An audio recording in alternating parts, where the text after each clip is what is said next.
Salut à tous et bienvenue dans cette présentation. Dans la vidéo précédente, nous avons vu comment accéder au périphérique réseau. Aujourd'hui, nous allons voir comment les configurer en commençant par les routeurs. Rappelons que nous avons un routeur tout neuf qui vient d'être payé par l'entreprise. Alors, nous allons ouvrir notre terminal et par surprise, nous nous rendons compte que rien ne marche, rien ne s'affiche sur l'interface en ligne de commande. Qu'est-ce qui peut être à la base? Nous rentrons sur le routeur. Nous allons vérifier quelque chose. Est-ce que le routeur est allumé? Et nous nous rendons compte que le voyant lumineux est éteint. Donc il faut démarrer le routeur pour qu'il soit en marche, sinon rien ne va s'afficher. Et en démarrant le routeur, vous voyez ces signes dièse qui s'affichent en continu. Malheureusement, c'est parti directement. On peut reprendre. Voilà. Ces signes dièse, c'est juste une parenthèse que je vais ouvrir et fermer rapidement. Ça nous montre tout simplement que le routeur est en train de décompresser les systèmes d'exploitation réseau. C'est la décompression de l'iOS. Ok? Voilà. Et du coup, on se retrouve dans le mode Setup. Le mode Setup, c'est le mode qui s'affiche après la décompression du système d'exploitation réseau lorsqu'aucune configuration n'a été faite sur le routeur ou soit les commutateurs. Et pour quitter cet assistant, nous allons répondre par la négation. Nous quittons là, toujours avec la touche entrée pour évoluer. Et là, nous sommes dans le mode utilisateur à lecture seule qui contient aussi quelques commandes réservées. Nous devons aller chercher les modes de configuration globale pour changer les comportements du routeur. Et nous allons quitter le mode utilisateur vers le mode privilégié. Ici, le mode privilégié est composé du nom du périphérique et du signe dièse. C'est ça le mode privilégié.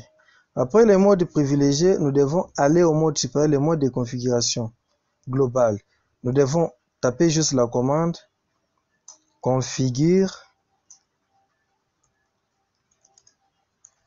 terminal. Et là, on est dans le mode de configuration globale, le mode qui nous permet de changer les comportements du routeur.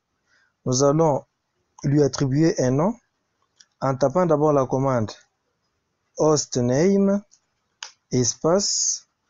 Le nom ne doit pas être donné au hasard.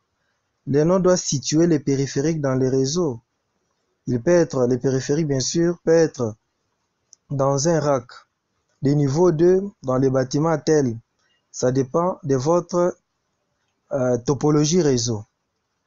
Et là, je donne pour faire simple R1 par exemple. Après avoir donné les noms au routeur, je dois enregistrer cette configuration. Sinon, au prochain redémarrage, la modification que je viens de faire ne sera pas prise en charge. Et là, je dois rentrer dans le mode privilégié en tapant Exit pour enregistrer la configuration que je viens de faire, donc la configuration en cours, dans le fichier de configuration de démarrage ou les startup config. Voilà. On me demande la destination du fichier. Oui, c'est les startup config, bien sûr. J'appuie sur Entrée, j'enregistre.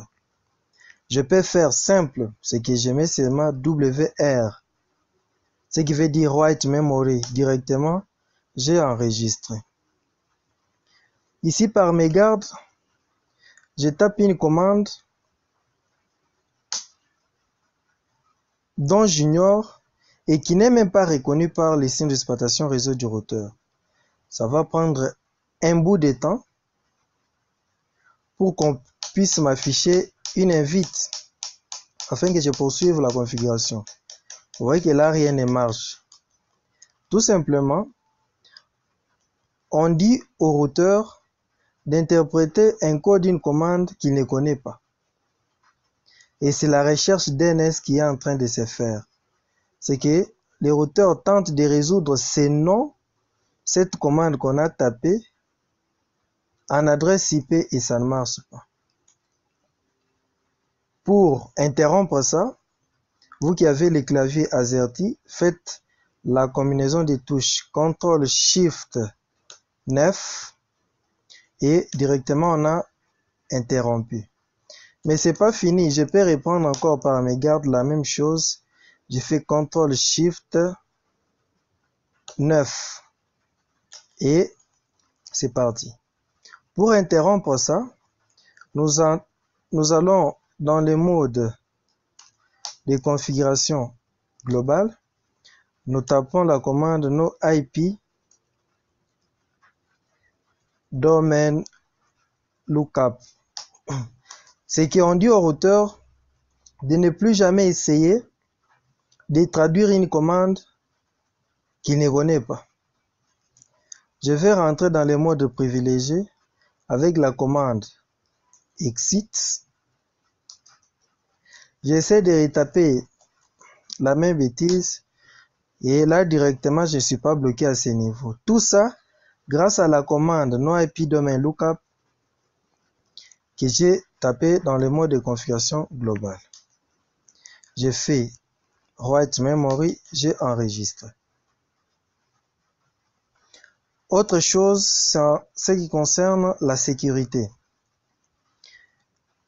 Souvent pendant une période d'inactivité sur l'interface, le routeur se déconnecte de la ligne console. Je crois que c'est après toutes les 10 minutes, hein. Ça dépend des versions d'iOS. Et il y aura juste les messages du genre press return to get started. Donc il faut que j'appuie sur entrée pour avoir l'invite. Mais vous pouvez vous déplacer. Quelqu'un d'autre peut venir directement et modifier les configurations. C'est la raison pour laquelle il faut sécuriser la ligne console tout d'abord. Après avoir sécurisé la ligne de console, il faut aussi sécuriser la ligne qui vient après la commande enable. C'est le mode privilégié qu'on doit encore sécuriser. Je pense que pour que la vidéo ne soit pas trop longue, je vous donne le rendez-vous tout de suite pour que nous puissions voir comment sécuriser la ligne de console, les modes privilégiés et ajouter d'autres configurations. Merci de votre attention et au revoir.